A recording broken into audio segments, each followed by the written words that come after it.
কৃষ্ণ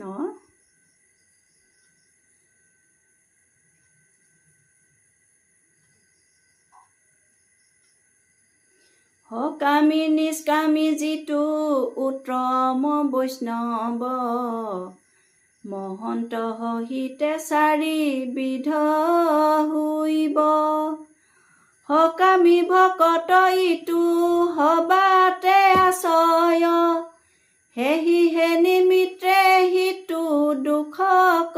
দেখয় নিষ্কামী ভকতে সত্য ধৰ্ম প্ৰৱৰ্তয় পৰম নিষ্কামে হৰি ভকতি কৰয় ধন পুত্ৰ ঐশ্বৰ্যত নাহি কিছু চিত তৰ্কবাদ হিংসা বৃদ্ধি নোপোখে কিঞ্চিত